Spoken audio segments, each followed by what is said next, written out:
Hi friends, welcome back to my channel. आज आप लोगों के साथ शेयर करने वाली हूँ 38 size princess cut blouse design cutting and stitching. तो स्टेप बाय स्टेप देखने के लिए बने रही है वीडियो का लास्ट तक।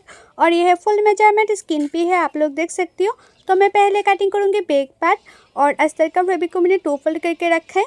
और ये जो हमारा ब्लाउज होगा उसका रेडी लेंथ है 14 इंच। तो मैंने 1 इंच एक्स्ट्रा लिया सिलाई मार्जिन के लिए, तो टोटल लेंथ लिया मैंने 15 इंच। और ये थोड़ा सा डीप नेक पे होगा, इसलिए मैंने शोल्डर लिया 6 इंच। और आर्म होल भी मैंने 6 इंच ले लूँगी। आर्म होल भी मैंने 6 इंच लिया है। और चेस्ट है हमारा 38 इंच। 38 को 4 से डिवाइड करने से होता है 9.5 इंच। और एक्स्ट्रा ले लूँगी 2 इंच। कभी भी छोटा पड़ गया है तो साइड से खुल के बड़ा भी कर सकती हूँ, इसलिए मैं हर साइज़ में एक्स्ट्रा 2 इंच ले लेती हूँ। आप लोग भी हर साइज़ में एक्स्ट्रा 2 इंच ले लेना। और आर्म होल का जो गुलाई का शेप है वो बैक पार्ट में 1.5 इंच में देना। और जितना मैंने आर्म होल लिया है, आर्म होल का हाफ करते गुलाई का शेप दे दिया है। और नेक विथ ले लूँगी 3 इंच। नेक का जो चौड़ा है वो मैंने 3 इंच लिया है। और बैक नेक का जो डीप है वो मैंने लिया है 10 इंच। और उसके बाद बैक साइड में मैं पान गला का डिज़ाइन दे दूँगी। आप लोग चाहे तो सिंपल भी रख सकते हैं या कोई भी डिज़ाइन बना सकते हैं। तो मैंने पान गला का शेप में दिया है बैक साइड में। और ये ना बैक ओपन होगा, बैक साइड में हुक होगा। आप लोग चाहे तो फ्रंट ओपन भी बना सकते हैं या बैक ओपन भी बना सकते हैं, इसमें कोई दिक्कत नहीं होगा। तो मेरा ये जो बैक पार्ट है वो मार्किंग करने कंप्लीट हो गए। अब इसको मैं कटिंग कर रही हूँ। और मैं आप लोगों को जैसे दिखा रही हूँ कटिंग करना, आप लोग वैसे कटिंग करके टिचिंग करेंगे तो आप लोगों का जो ब्लाउज है वो 100% नहीं 1000% गारंटी के साथ बोल रही हूँ, फिनिशिंग के साथ फिटिंग होगा। तो देखो मेरा ये जो बैक पार्ट है वो कटिंग करने कंप्लीट हो गए हैं। अभी मैं फ्रंट पार्ट कटिंग करूँगी। और फ्रंट पार्ट को भी 2 फोल्ड करके रखकर उसके बाद कटिंग करूँगी। और जिस तरह से मैंने बैक पार्ट कटिंग किया है ना, वैसे मैं फ्रंट पार्ट के लिए भी चारों ओर मार्किंग कर दूँगी। और आप लोग ना फैब्रिक हमेशा ही ब्लाउज कटिंग करते टाइम 2 फोल्ड करके ही रखकर कटिंग करना। और जिस तरह से मैंने बैक पार्ट कटिंग किया है वैसे मैं चारों ओर मार्किंग कर दूँगी। और जहाँ मैंने आर्म होल का गुलाई का शेप दिया है ना, वहाँ भी एक छोटा सा मार्क लगा दिया है। और आप लोग फ्रंट साइड में हमेशा 1/2 इंच अंदर रखकर और एक शेप दे देना, ओनली फ्रंट साइड में। और प्रिंसेस कट ब्लाउज में आप लोग फ्रंट साइड में नीचे की साइड में भी 1/2 इंच एक्स्ट्रा ले लेना। तो देखना ब्लाउज कभी ऊपर उठेगा नहीं, फ्रंट साइड में फिटिंग्स बहुत ही अच्छा आएगा। और फ्रंट साइड का जो नेक डीप है वो मैंने लिया है 6.5 इंच। और उसके बाद फ्रंट साइड में भी मैंने पान गला का शेप दे दिया है। आप लोग चाहे तो सिंपल भी रख सकती है या कोई भी डिज़ाइन बना सकती है, तो मैंने पान गला का शेप ही दिया है। और शोल्डर से नीचे तक टक्स पॉइंट के लिए मैंने 10.5 इंच पे एक मार्किंग कर दी है टक्स पॉइंट के लिए। और ये साइड से ले लूँगी 4 इंच पे एक मार्किंग कर दूँगी। इस तरह से मैंने 4 इंच पे एक मार्किंग कर दिया है। और नीचे की साइड में भी मैंने 4 इंच पे और एक मार्किंग कर दी है। अभी दोनों मार्किंग को मैं इस तरह से मिला दूँगी। और प्रिंसेस कट का शेप देने के लिए मैंने 2 इंच इस तरह से गैप देके एक मार्किंग कर दिया है और 2 इंच ऊपर और एक मार्किंग कर दिया है। अभी मैं प्रिंसेस कट का शेप दे दूँगी। तो मेरा ये प्रिंसेस कट का शेप देना हो गया है। और ये जो मैंने शेप देने के लिए 2 इंच लिया है ना, वो 2 इंच मैंने साइड से और एक्स्ट्रा ले लूँगी ताकि सिलाने के बाद छोटा ना पड़े, इसलिए। और नीचे की साइड से जो मैंने 1/2 इंच एक्स्ट्रा लिया था ना, वो 1/2 इंच को मैंने तिरछा करते हुए मिला दिया है। तो मेरा ये जो फ्रंट पार्ट है वो भी मार्किंग करना कंप्लीट हो गए है। अब इसको मैं कटिंग कर लूँगी। और मैं आप लोगों को जैसे दिखा रही हूँ ना कटिंग करना, आप लोग वैसे ही करेंगे तो फिटिंग्स बहुत ही अच्छा आएगा। और मेरे यूट्यूब चैनल पर हर साइज़ की blouse cutting and teaching video already upload है। आप लोग नहीं देखे तो जाके ज़रूर देखिएगा। और कटिंग एंड टिचिंग सीखने के लिए मेरे यूट्यूब चैनल को सब्सक्राइब भी कर दीजिएगा। और जो लोग मेरे पेज में देख रही है वीडियो, वो लोग मेरे फेसबुक पेज को फॉलो कर देना कटिंग एंड टिचिंग सीखने के लिए। तो देखो जैसे जैसे मैंने मार्किंग किया है ना, वैसे वैसे मैं कटिंग कर रही हूँ। और आप लोग ना कटिंग अच्छी तरह से करेंगे तो टिचिंग भी अच्छी होगा, और टिचिंग अच्छी होगा तो ब्लाउज़ का फिटिंग फिनिशिंग बहुत ही अच्छा आएगा। तो आप लोग हमेशा ट्राई करना कटिंग अच्छी तरह से करने के लिए। अभी मैं स्लीव कटिंग करूँगी। तो स्लीव के लिए जो हमारा ब्लाउज़ का बैक पार्ट है, बैक पार्ट से मैं मेजरमेंट ले लूँगी। तो ऊपर से मैंने 1/2 इंच छोड़ते मेजरमेंट लिया है, क्योंकि ऊपर 1/2 इंच शोल्डर सिलाई में जाएगा, इसलिए। और स्लीव के लिए जो फैब्रिक है ना, वो आप लोग हमेशा 4 फोल्ड में रख कर उसके बाद कटिंग करना। तो मैंने इस तरह से 4 फोल्ड कर लिया स्लीव के लिए फैब्रिक।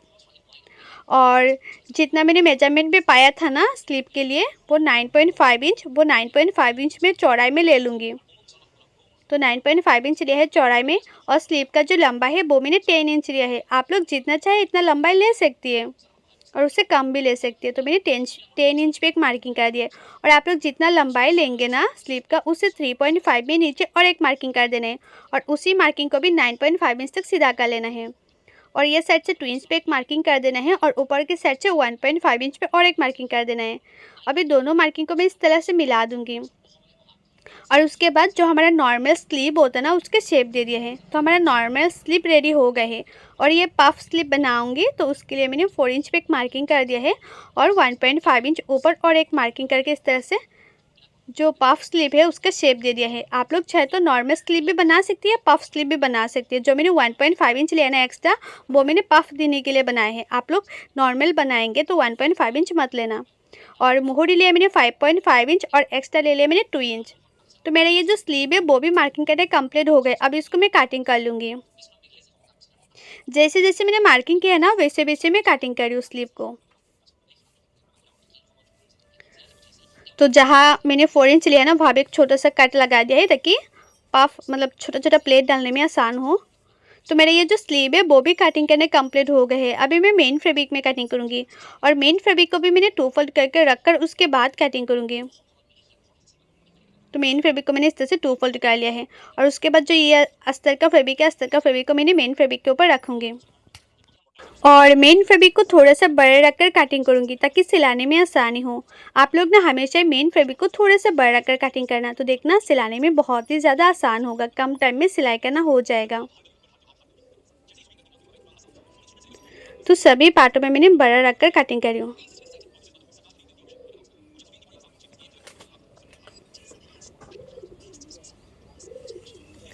अभी मैं स्लीव भी कटिंग करूँगी, और स्लीव में ना ये जो बॉर्डर है बॉर्डर आएगा स्लीव में। आप लोग चाहे तो ये बॉर्डर वाला जो पार्ट होता है ना वो बैक पार्ट में भी लगा सकती है डिज़ाइन के लिए। तो मैंने बैक पार्ट में नहीं लगाया है, ये मैंने स्लीव में लगा रही हूँ। और स्लीव में ना ये स्टोन वर्क था तो कटिंग करने में थोड़ा सा दिक्कत हुआ था, तो मैंने कटिंग कर लिया है। तो मैंने अस्तर का फैब्रिक को मेन फैब्रिक के साथ कटिंग करना हो गए है, और अस्तर का फैब्रिक को मेन फैब्रिक के साथ मैंने जॉइन भी कर लिया। जितना भी पार्ट था ना सभी पार्टों के साथ मेन फैब्रिक को मतलब अस्तर का फैब्रिक को मेन फैब्रिक के साथ जॉइन कर लिया, और एक्स्ट्रा मेन फैब्रिक को मैंने कटिंग भी कर लिया है। अभी मैं प्रिंसेस कट का जो फ्रंट पार्ट है वो जॉइन करूँगी। और आप लोग ना जब भी प्रिंसेस कट का फ्रंट पार्ट जॉइन करेंगे दोनों पार्टों को हल्के हल्के हाथों से मिलाते जाना है और सिलाते जाना है, ज़्यादा खींचना नहीं है। ज़्यादा खींचेंगे तो ये जो प्रिंसेस कट का पार्ट होता है ना वो छोटा बड़ा हो जाती है, और फ्रंट साइड में क्रीज भी आ जाती है। सिर्फ हल्के हल्के हाथों से मिलाते जाना है और सिलाते जाना है, तो देखना उसका जो शेप है ना परफेक्ट आएगा। ये पार्ट कभी छोटा बड़ा नहीं होगा, और फ्रंट साइड में क्रीज भी नहीं आएगा। तो देखो कितना अच्छी तरह से हो गए शेप। तो एक पार्ट मैंने जिस तरह से जॉइन किया है ना दूसरा पार्टों को भी मैं इसी तरह से जॉइन करूँगी। और आप लोग ने एक पार्ट में जितना मार्जिन लेंगे दूसरा पार्टों में भी इतना ही मार्जिन लेंगे मतलब लेना। बहुत लोग ना एक पार्ट में ना मार्जिन थोड़े से कम लेती है, दूसरा पार्ट में मार्जिन ज़्यादा लेती है, तो ये जो पार्ट होता है ना ऑटोमेटिकली छोटा बड़ा हो जाती है। तो देखो दोनों पार्ट सिलाई करना हो गए हैं। अभी मैं नेक में भी एक्स्ट्रा फैब्रिक लगा के नेक का फिनिशिंग दे दूँगी। तो उससे पहले ना मैं नीचे की साइड में भी एक्स्ट्रा पट्टी लगा लूँगी। तो उससे पहले आप लोग चेक कर लेना कि नीचे की जो पार्ट है ना वो सीधा है कि नहीं। सीधा नहीं है तो थोड़ा सा तिरछा पार्ट को काट करके सीधा कर लेना है। अभी मैं नीचे जो पार्ट है वहाँ पे एक्स्ट्रा पट्टी लगा के उसका फिनिशिंग दे दूँगी। और ये जो एक्स्ट्रा पट्टी है वो मैंने 1 इंच का लिया है।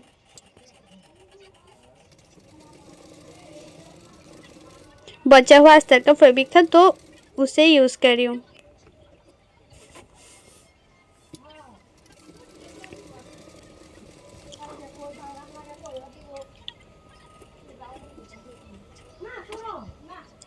अभी उसको पीछे की तरफ फोल्ड करके सिलाई कर लूँगी।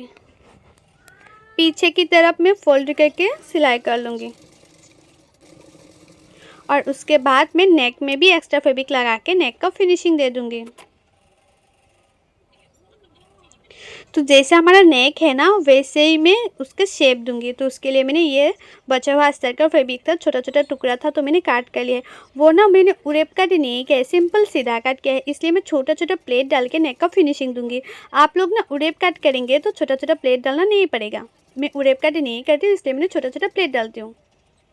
आप लोग करेंगे तो इस तरह से छोटा छोटा प्लेट डालना नहीं पड़ेगा। तो नेक जैसा है ना उसी के किनारे किनारे पे मैंने शेप दे दिया है। और एक्स्ट्रा जो फैब्रिक है ना, मतलब ये एक्स्ट्रा फैब्रिक लगाने के बाद नेक का फिनिशिंग देने के बाद छोटे छोटे काट भी लगा देना, ताकि उल्टा करने के बाद फिनिशिंग अच्छी तरह से आए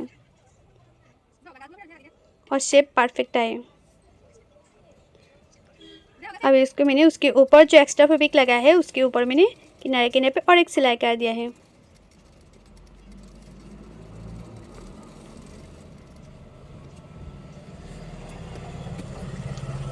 और थोड़े से एक्स्ट्रा फैब्रिक को मैं काट कर लूँगी, ताकि पीछे की तरफ जब भी फोल्ड करके सिलाई करूँ ज़्यादा मोटा ना लगे।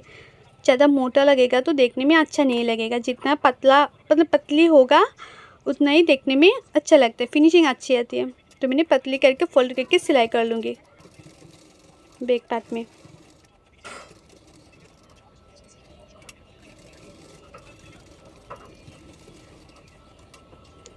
तो मेरा ये जो फ्रंट पार्ट है वो सिलाई करना कंप्लीट हो गए हैं। अभी मैं बैक पार्ट रेडी करूँगी। तो देखो नेक का फिनिशिंग कितना अच्छी तरह से आ गए हैं। और ये हमारा बैक पार्ट। अभी ना बैक पार्ट में मैं टेकन दे दूँगी। तो साइड से मैंने 2 इंच छोड़कर टेकन दे रही हूँ, क्योंकि 2 इंच मैंने एक्स्ट्रा लिया था ना, इसलिए मैंने 2 इंच को छोड़कर उसके बाद टेकन दे रही हूँ। और टेकन का जो चौड़ा है वो मैंने हाफ इंच 1 इंच रखा है। और टेकन का जो लंबा है आप लोग 3 इंच या 3.5 इंच या 4 इंच रख सकती हैं, इसमें कोई दिक्कत नहीं होगा। और दोनों पार्टों में मैं इसी तरह से टेकन दे दूँगी।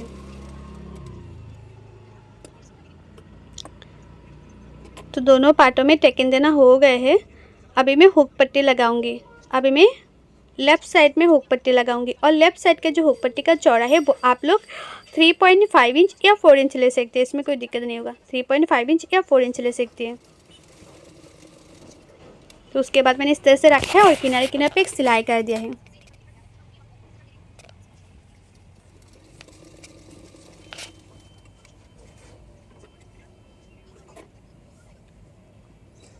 अभी उसको इस तरह से फोल्ड करके और एक सिलाई कर दूंगी। इसमें ना हुक पट्टी का घर होगा, उसके साथ साथ में और एक सिलाई कर दूंगी। तो हमारे ये जो लेफ़्ट साइड का पार्ट है वहाँ पे हुक पट्टी लगाना कंप्लीट हो गए हैं। अभी मैं राइट साइड का पार्ट में भी हुक पट्टी लगा दूंगी।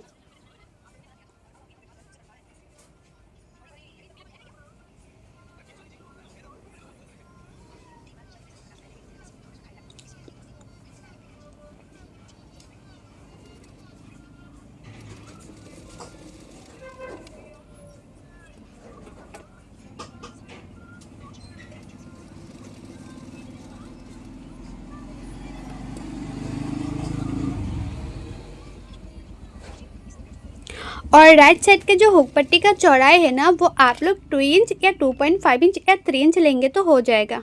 राइट साइड का ज़्यादा चौड़ाई नहीं चाहिए, राइट साइड में 2 इंच ही परफेक्ट होता है, 2 इंच या 2.5 इंच। तो दोनों साइड में हुक पट्टी लगाना हो गए है। अभी मैं नेक में भी एक्स्ट्रा पट्टी लगा के फिनिशिंग दे दूंगी। और ये जो एक्स्ट्रा पट्टी है ना वो मैंने 1 इंच का लिया था, जो बचा हुआ अस्तर का फैब्रिक था ना, तो वही मैं यूज़ करी हूँ। जिस तरह से मैंने फ्रंट पार्ट में नेक का फिनिशिंग दिया था ना, वैसे मैं बैक पार्ट में भी नेक का फिनिशिंग दे दूँगी, इसी तरह से छोटा छोटा प्लेट डाल के। और इस तरह से नेक का फिनिशिंग देंगे ना, आप लोग बिलीव नहीं करेंगे, इतना खूबसूरत आती है उसका फिनिशिंग, बहुत ही अच्छी आती है। जिससे हमारा पेपर पेस्टिंग लगाने के बाद नेक का फिनिशिंग जितना खूबसूरत आती है ना, वैसे ही इस तरह से नेक का एक्स्ट्रा फैब्रिक लगा के फिनिशिंग देंगे ना, बहुत ही अच्छा फिनिशिंग होता है। तो देखो अभी मैं पीछे की तरफ फोल्ड करके सिलाई कर लूँगी। तो एक साइड में जिस तरह से मैं एक्स्ट्रा फैब्रिक लगा के फिनिशिंग दे रही हूँ ना, तो दूसरे साइडों में भी मैं इसी तरह से एक्स्ट्रा पट्टी लगा के फिनिशिंग दे दूँगी। और आप लोग चाहे तो नेक में पाइपिंग भी लगा सकते या लेस भी लगा सकते। तो मैंने सिंपल ही रखा है, कुछ नहीं लगाया है। और उसके बाद नेक रेडी करने के बाद आप लोग चेक कर लेना कि दोनों पार्टों का नीचे सीधा है कि नहीं। सीधा नहीं है तो थोड़ा सा काट कर देना। हमेशा ही देखना कि टेकन देने के बाद ना नीचे का जो पार्ट होता है वो थोड़ा सा तिरछा हो जाती है, तो तिरछा पार्ट को काट करके सीधा कर लेना है। और उसके बाद नीचे भी एक्स्ट्रा पट्टी लगा के उसका फिनिशिंग दे देना है।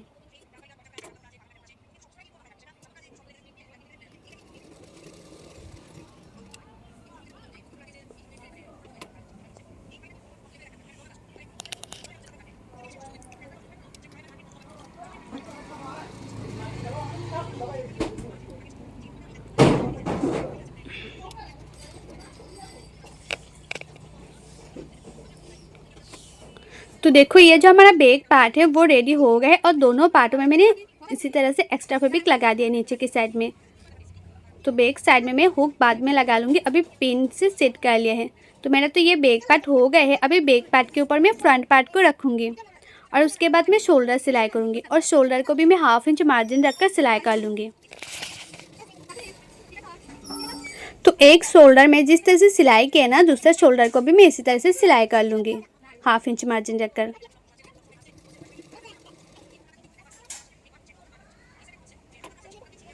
तो दोनों पार्टों को मैं इस तरह से रखूँगी और साइड से मैंने एक एक सिलाई कर दिया है। और फिटिंग का जो सिलाई है ना वो मैं स्लीव लगाने के बाद करूँगी।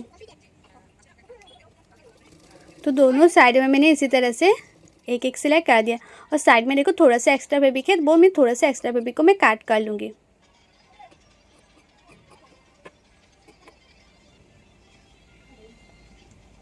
तो मैंने इस तरह से अच्छी तरह से उल्टा कर लिया है।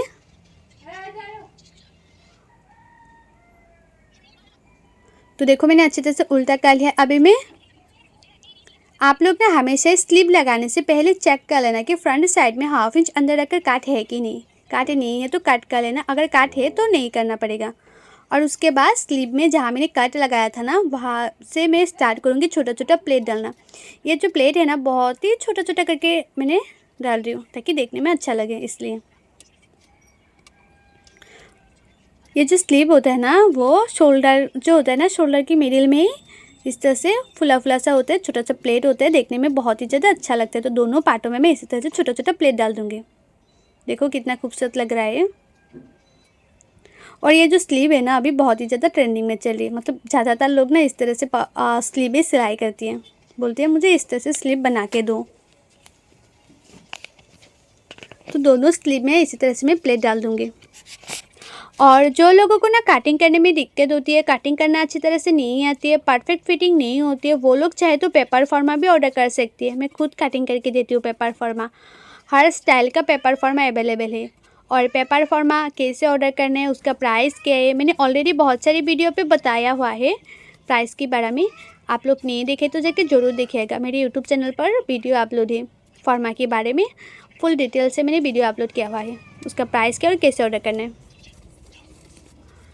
तो देखो दोनों स्लीव में मैंने इस तरह से छोटा छोटा प्लेट डाल दिया है। अभी मैं स्लीव लगाऊंगी।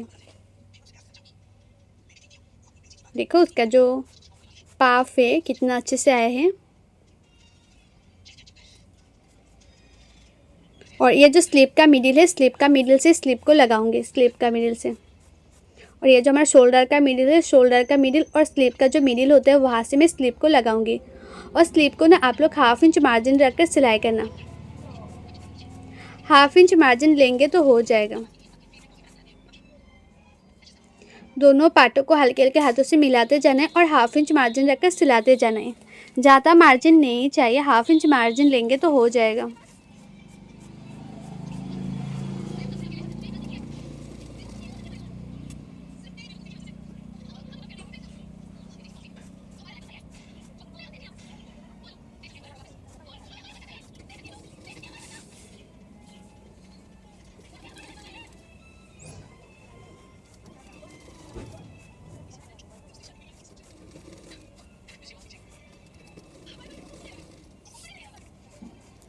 तो मैंने 1/2 इंच मार्जिन रखकर एक स्लिप सिलाई कर लिया है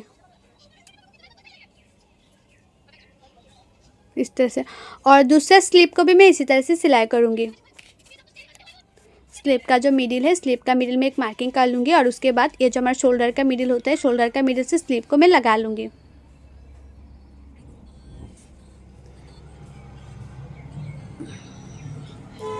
तो दोनों स्लीव लगाना कंप्लीट हो गए। अब इसको मैं अच्छी तरह से उल्टा कर लूँगी। और आप लोगों का चेस्ट जितना है इतने में मार्किंग कर लेना। तो मेरा चेस्ट जितना है इतने में मैं मार्किंग कर रही हूँ और थोड़ा सा लूज रख कर ही अभी मैं सिलाई करूँगी। और आप लोगों का कमर जितना है इतने में मार्किंग कर लेना। और जब ना मैंने कटिंग किया था तब कमर का मेजरमेंट नहीं लिया था। जब मैं फ़िटिंग के लिए सिलाई करती हूँ ना तब कमर का मेजरमेंट लेकर उसके बाद फ़िटिंग के लिए सिलाई करती हूँ। मोहरी जितना है इतने में मैंने इस तरह से मार्किंग कर लिया है। अब एक सिलाई कर दूँगी।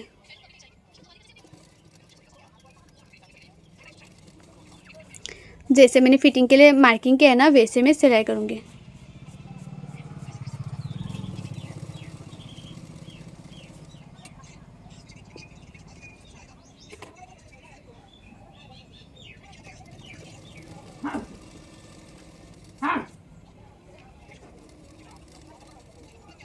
तो देखो दोनों साइड में मैंने मार्किंग करके सिलाई कर लिया फिटिंग के लिए। और उसके बाद ना साइड में ना थोड़ा सा एक्स्ट्रा फैब्रिक को काट कर लूँगी, क्योंकि मुझे इतना भी एक्स्ट्रा फैब्रिक नहीं चाहिए इसलिए। और ये जो एक्स्ट्रा फैब्रिक है ना, वो एक्स्ट्रा फैब्रिक को अंदर की तरफ मैंने फोल्ड करके सिलाई कर लूँगी, ताकि जो एक्स्ट्रा धागा है वो निकल के ना आए, इसलिए एक्स्ट्रा धागा निकल के ना आए इसलिए मैंने इस तरह से सिलाई कर लिया है। दोनों साइड में मैंने सिलाई कर लिया है। अभी उसको अच्छी तरह से मैं उल्टा कर लूँगी। तो मेरा ये जो ब्लाउज़ है ना, वो लगभग कंप्लीट हो ही गया है। बैक साइड में मैं हुक लगा लूँगी और बैक साइड में डोरी लटकन लगा लूँगी। देखो ये हमारा ब्लाउज जो है ना, वो कंप्लीट हो ही गया है। आप लोग ना एक बार कंप्लीट करने के बाद भी मेजरमेंट चेक कर लेना। और ये हमारा ब्लाउज़ का फुल लुक। मैंने ना जो लटकन है उसका भी फुल डिटेल से मैंने वीडियो अपलोड किया हुआ है कि कैसे मैंने लटकन बनाया है। और ये देखो फ्रंट साइड का जो नेक डिज़ाइन है वो कितना फिनिशिंग से हुआ है, और जो स्लीव है ना वो भी बहुत ही ज़्यादा खूबसूरत लग रहा था। और ये हमारा ब्लाउज़ का फाइनल लुक। आप लोगों को मेरा ये जो ब्लाउज़ है उसका कटिंग एंड स्टिचिंग वीडियो कैसे लगा है कमेंट करके ज़रूर बताना। और अच्छा लगा है तो लाइक करना, शेयर करना एंड मेरे यूट्यूब चैनल को सब्सक्राइब भी कर देना। और जो लोग मेरे पेज में देख रहे हैं वीडियो, वो लोग मेरे पेज को फॉलो कर देना है कटिंग एंड स्टिचिंग सीखने के लिए। सो बाय।